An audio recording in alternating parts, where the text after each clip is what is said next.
Friends आज 11 बज चुके हैं। आज मैं लेट सो के उठी थी क्योंकि बेबी की तबीयत ख़राब थी तो पूरी रात अच्छे से नींद पूरी नहीं हुई। फिर जब मैं पढ़ते हुए नींद आती है तो मैंने सोचा थोड़ा सा आराम ही कर लेती हूँ, आराम से उठती हूँ। हालांकि मेरा बेबी अभी भी ठीक नहीं है, मम्मी की तबीयत भी ख़राब हो गई उसे संभालते संभालते, लेकिन ठीक है, थोड़ा शांत है, आज थोड़ी सी इंप्रूवमेंट है। लेकिन मम्मी बीमार हो गई जो मेरी हेल्पिंग हैंड थी, जो बेबी को बहुत ज़्यादा संभाल लेती थी। तो देखते हैं आज कैसे होता है, पर आज मुझे इतनी टेंशन नहीं है क्योंकि आज मुझे रिविज़न करनी है। तो देखिए, मेरे को गोदी में ले लेकर भी रिविज़न मैं कर लूँगी। और आज मैं आपको पूरा शेड्यूल दिखाने वाली हूँ कि मैं कितनी रिवीजन कर रही हूँ, किस सब्जेक्ट के अंदर कितनी कितनी रिवीजन कर रही हूँ। तो चलिए अभी मैं ब्रेकफास्ट करती हूँ, उसके बाद रिवीजन स्टार्ट करती हूँ। ब्रेकफास्ट मेरा हो गया और 12 बज चुके हैं। शोना को मैंने रेडी कर दिया है ताकि बबी इसको लेके बाहर चली जाए, और बाहर जाने के नाम पर ये बहुत ज़्यादा खुश हो जाता है। तो फाइनली मेरा शोना बाहर जा रहा है धूप लेने के लिए, और थोड़ा खेल भी लेगा। और बाहर जाने के नाम पे तो बस सातवें आसमान पर है ये। तो चलिए मैं पढ़ाई स्टार्ट करती हूँ। तो अभी 12:10 हो रहे हैं और अब मैं बिल्कुल फ्री हूँ। बेबी 1-2 घंटे बाद मेरे पास आएगा और मुझे ठंड लग रही है तो मैं जुराब पहनती हूँ, स्वेटर भी डालती हूँ, और उसके बाद मैं आपको बताती हूँ कि मैं क्या करने वाली हूँ आज। तो फटाफट से स्वेटर पहन लेती हूँ और जुराब भी पहन लेती हूँ, लेकिन मैं हॉट वाटर बॉटल लगाना भूल ही गई थी, तो फटाफट से उसे भी लगा दिया है मैंने। अब मैं एकदम रेडी हूँ पढ़ने के लिए। तो अभी मैं पूरी तरीके से रेडी हो चुकी हूँ, अपने आप को कवर कर लिया। और ये स्वेटर ना मुझे फिर से बहुत ज़्यादा पसंद है क्योंकि ये मम्मी ने बनाया है, और बहुत ही मतलब मेरी मम्मी तो ना, सच बता रही हूँ, कलाकार है। जैसा उन्हें बोलो ना वैसा स्वेटर बना के दे देती है। वो तो हैदराबाद में ठंड नहीं पड़ती है ना, वरना मैं इतने स्वेटर बनवा लूँ ना, मतलब पूछो ही मत।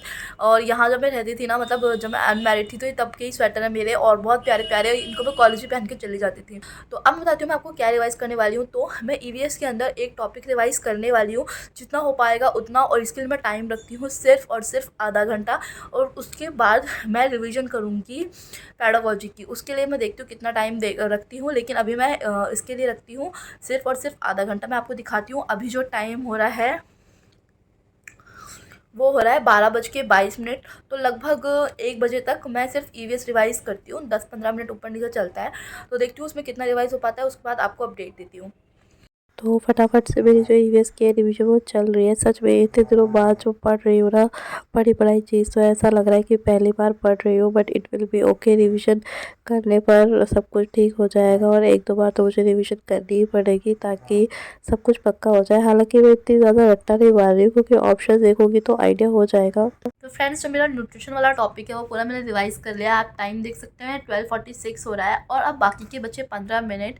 मैं कुछ एमसीक्यू करने वाली हूँ, देखती हूँ कितना मैंने रिवीजन किया है, कितनी मेरी अंडरस्टैंडिंग है कि क्या मैं क्वेश्चन सॉल्व कर पा रही हूँ। तो चलिए अब मैं एमसीक्यू सॉल्व करती हूँ। तो फ्रेंड्स, मैं बोल बोल के पढ़ती हूँ, तो अभी मेरा जो है ना गला दर्द कर रहा है। हालांकि मैं चिंगम खा रही थी इसी वजह से कि मेरा गला दर्द ना करे। तो अब मैं थोड़ा सा गर्म पानी पीती हूँ, वॉशरूम होकर आती हूँ। तो फ्रेंड्स, इससे पहले अब मैं पैडागोजी की रिवीजन स्टार्ट कर पाती, मेरा बेबी मेरे पास आ गया है और उसकी तबीयत अभी तक ठीक नहीं हुई है। हाँ, तो थोड़ा भी इसका ख्याल रखती हूँ, 1 घंटे इसको देती हूँ थोड़ा सा टाइम, सो जाएगा।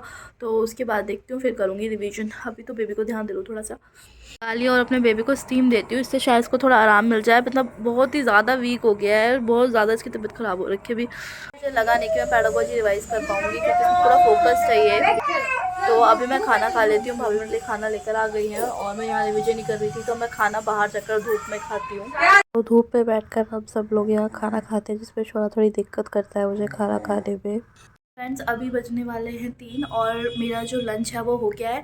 मम्मी बेबी को लेकर नीचे चली गई है, धूप आ रही है तो अच्छी खासी, तो उसे अच्छे से धूप लगाती है। शायद मुझे लग रहा है आज काफ़ी ज़्यादा इम्प्रूवमेंट है, ठीक हो जाए बेबी, बाकी देखते हैं। बाकी मेरा टाइम तो बहुत ज़्यादा जा चुका है जब से बेबी की तबीयत ख़राब हो चुकी है।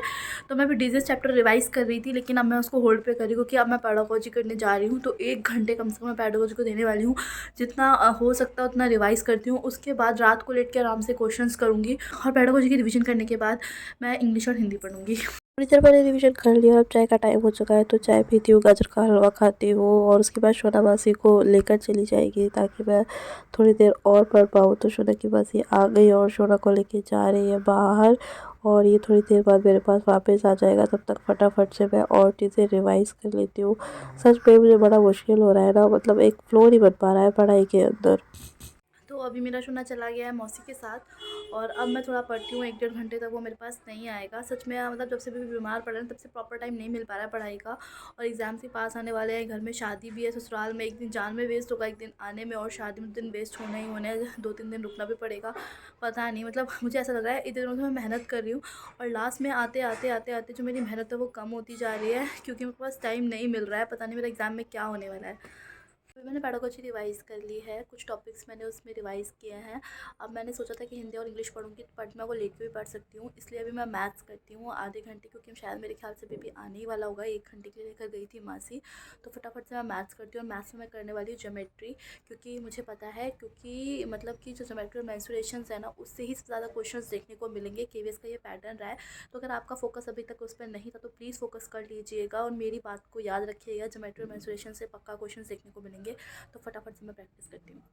तो आज डे पे बने हैं आलू के पराठे। वैसे तो बाहर जाने का प्लान था कि आज भैया और भाभी की एनिवर्सरी है, बट मम्मी की तबीयत भी ठीक नहीं है, बेबी की तबीयत भी ठीक नहीं है, तो अब नहीं पूरे गए। 8:45 और मम्मी की तबीयत बहुत ज़्यादा ख़राब हो गई है, तो मतलब आज रात मुझे लग नहीं रहा कि मैं पढ़ पाऊँगी।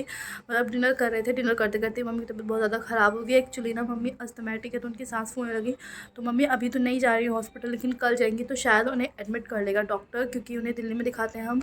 तो पता नहीं आगे क्या होने वाला है। मतलब इस वक्त ना बिल्कुल माइंड ऐसा डिस्ट्रैक्ट सा हो गया है, पढ़ाई में मन नहीं लग रहा है, और मतलब बेबी को भी आज रात खुद ही संभालना है, तो आज तो नहीं पढ़ पाऊँगी। तो मिलते हैं फ्रेंड्स, बाय बाय। आप अपनी पढ़ाई जारी रखिए और मोटिवेट रहिए।